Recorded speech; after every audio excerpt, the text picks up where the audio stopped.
And like మా అందరికీ తెలుసు ఆయన అంటే like it's out of the box question, but still పిఠాపురంలో ఆయన గెలిచిన తర్వాత సంబరాలు మామూలుగా జరగలేదు, వేరే లెవెల్. ఇండస్ట్రీ మొత్తం బాగా సంబరాలు జరుపుకున్నారు. సో మీకు అంటే లైక్ తెలిసిన తర్వాత కావచ్చు అంటే ఎలా అనిపించింది ఏంటి?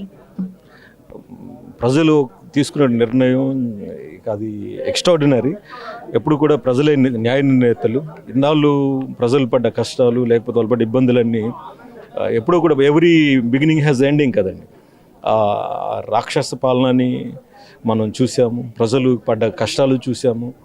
అదేవిధంగా ప్రజలు వాళ్ళు మార్పు కోసం ఎంత పరితపించారో అది 24 ఎలక్షన్లో రిజల్ట్ ద్వారా మనం చూసాము. తెలుగుదేశం, జనసేన, బీజేపీ కూటమిలో ఒక గొప్ప మార్పును చూసాం, ప్రభుత్వం ఏర్పరిచాం.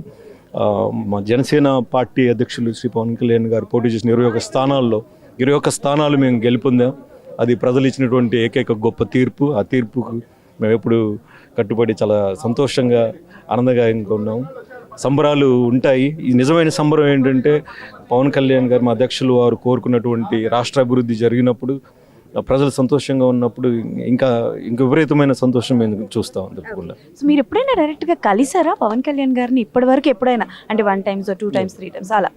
నేను కళ్యాణ్ సార్ని హరిహర వీరమల్ సెట్లో కలిశానండి. ఆయన కలిసినప్పుడు ఆయన నన్ను చాలా ప్రేమగా పలకరించడం జరిగింది. చాలా బాగా చేస్తున్నారు అన్న మాటతోనే ఆయన జేబులో చేతులు పెట్టుకుని వెళ్ళిపోయాను అన్నట్టు.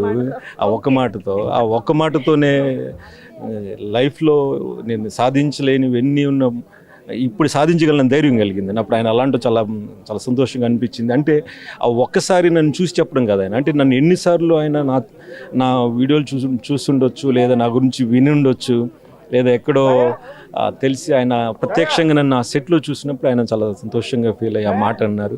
మర్చిపోలేను. ఇంకొకటి ఆ సందర్భంగా నేను ఎప్పుడు నా గుండెలో దాచుకున్న మాట ఏంటి, నా కళ్ళ ముందు నేను ప్రత్యక్షంగా కొలిచే నా దైవంగా భావించి పవన్ కళ్యాణ్ గారు ముందున్నప్పటికీ నేను కాళ్ళ మీద పడలేదని ఇంటికి వెళ్ళి నేను పడుకొని చాలా ఏడుస్తున్నాను. ఇట్లా తెలియకుండా ఏడుస్తున్నాను.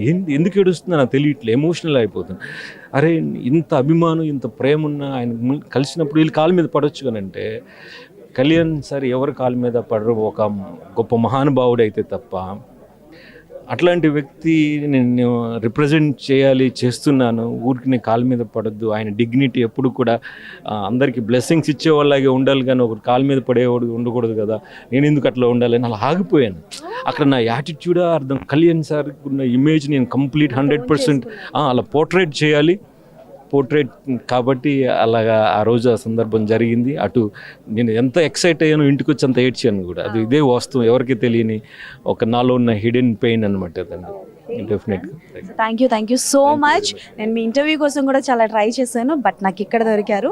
Thank you so much. And మిమ్మల్ని ఇంకా మేము చూడాలి మనస్ఫూర్తిగా. అండ్ 70mm కూడా తొందరలో చూడాలని కోరుకుంటున్నాను నేను. గాడ్స్ బ్లెస్సింగ్స్ అండి. Definitely. Thank you so much. That's all for